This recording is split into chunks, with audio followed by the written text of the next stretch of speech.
साल आबि रहल छै, किछ लोग सब त एना खुश भ रहल छथि जेना नया साल नहीं नया साली आबि रहल छनि।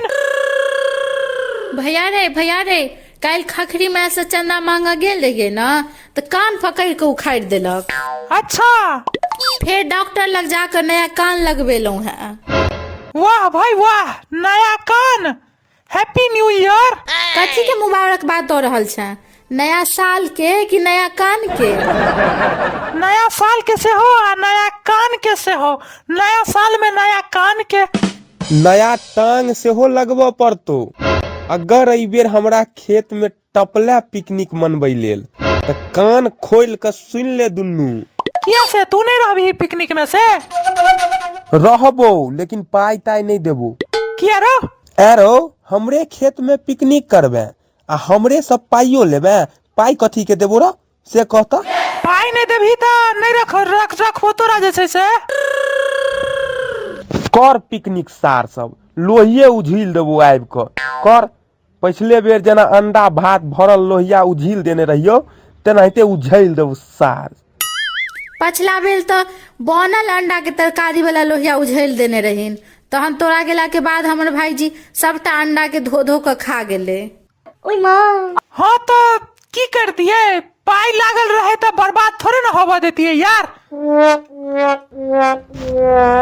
अरे लेकिन हमर बाबा तो रोज यह खेत में झाड़ा फिरे छथिन यार, केना खा लेली रे? घाव हटा पिछला सालक बात, अब नया साल में नया बात करे छी। खुशी के माहौल छै यार, नया साल में खुशी से पागल भ जाय छै लोग। खुशी के एकटा सीमा सचिन होय छै, एते खुशी नीक नहीं होय छै। इंस्टाग्राम वाला पंडित जी कहलखिन है कि 2024 में तोहर बियाह है तो बउआ। ई नेंगरा पंडित जी राव। हाँ यार, हुनकर तो अपने बियाह नहीं भेलन कतो, लास्ट में थाई के बेचारा पंडित बन गेला आ दोसर के बियाह करेनाई शुरू कर देलखिन। जतेक आदमी के आज तक बियाह करेलखिन है सब के तलाक भ गेले, सब के केस चल रहल छै कोर्ट में। हमरो मौसा के वह पंडित जी बियाह करेने छथिन। तोरा मौसा के केस चले छन की? नहीं, हमर मौसा तो टकला छथिन यार। अरे माथ वाला केस नहीं यार, कोर्ट वाला केस के बात कर रहल छियो हम। हमर मौसा तो कोट पहिरते न छथिन, ओ तो धोती कुर्ता पहिरे छथिन ना। धोती से याद आयल रो, पिछला बेर जे तू सब पिकनिक केने रही तो हमर बाबा वाला धोती किया लेने रही रा? भात पसावे ले। तोरे बाबा के धोती से तो पसेने रहिए भात यार। वह भात तू सब खेलही रा? हाँ से किया? अरे हमर बाबा झाड़ा फिर के पानी छुआ नहीं करे छथिन ने यार, ओय माँ, धोती महकैत रहे छन हुनकर, धोतिये में पोछ ले छथिन ना।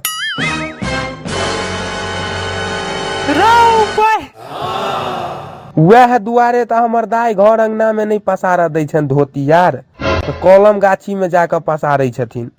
वह धोती में तू सब मार पसा लेलही राव 1 जनवरी के पिकनिक में। हम मसुमात काका के बेटा के गैर पढ़लिए कि नीक से चाउर के नहीं धोने छले, तै दुआरे महकै छले यार। हम तो मारबो के लिए 2-4 घर में चाउ करा जे छै से कि नीक से चाउर के नहीं धोली रो, महक रहल छै। दिक्कत चाउर में नहीं, दिक्कत हमर बाबा के धोती में रहे, जैसे तू सब मार पसेने रही। हगवास वाला फ्लेवर आबि गेल रहू ना भात में। हाँ यार, धोबे ला नहीं कहै छौन रो बाबा के धोती के। पोन तो धोबे नहीं करे छथिन आ धोती धोबै छथिन। 75 साल के उम्र छन यार, पहले तो यह खेत में आबि के छछड़ियो काट ले छलखिन है, मुदा अब पाइन। अरे भाई पाइन से हो धो सकै छथुन ना यार। ठंडी में पानी के यूज करे छै यार। हमरा अपने पानी से धोला 3 महीना से ऊपर भ गेल। आखिर हमहू अपने बाबा के पोता छिए, खानदानी किछ तो गुण हेबे करे छै।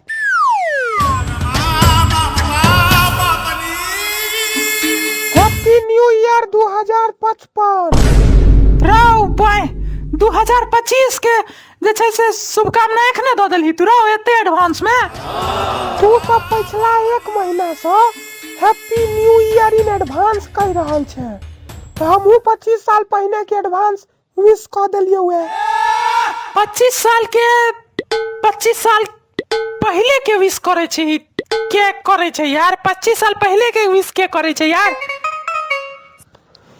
सुन रे करिया, नया साल में तोरा कियो पागल कह दो तो परेशान नहीं होई है, दुखी नहीं होई है, अफसोस नहीं करी है, कनबो नहीं करी है, डरबो नहीं करी है। बस आराम से कुर्सी पर बैठ जाइए, ठंडा दिमाग से सोचिए कि सार सबके पता केना चल दे। रे गिरगिटिया पता, तोरा हम पागल दिखा रहल छियो? नहीं रे, हम पागल दिखा रहल छियो तोरा? खैर अब बात के पसारला से कोनो फायदा नहीं छो। पिकनिक के की केना प्लान छो से कह। पिकनिक में अंडा प्लान रहे ना, लेकिन हम तो मुर्गी आन ले लिए यार। लेकिन प्लान तो अंडा भात के रहे ना यार। की पता, जाबे तक प्याज लहसुन सब छिलबी ही तबे तक कहीं मुर्गी अंडा दो दो तो अपना सबके अंडा चिकन दोनों भ जेतौ ना। आइडिया ओना बेजा नहीं छो, दिमाग से निकले छे ने भाई, तोरा जना घुटना से थोड़े निकले छे सार के। अच्छा सुन, हम सबटा सामान भोलिया के बाबा वाला धोती में बांध देलिए हुए, आबि रहल छौ ल क। हगवास वाला धोती में रहो। हाँ यार फिर वह वाला फ्लेवर आबि जते सार। रुक, तोरा 2-3 बेर मना कर चुकल छो, धोती में फिर वह वाला फ्लेवर हमरा नहीं चाहिए। पिछले बेर जना स्वाद खराब हो जात यार। हमरा वो फ्लेवर पसंद अछि।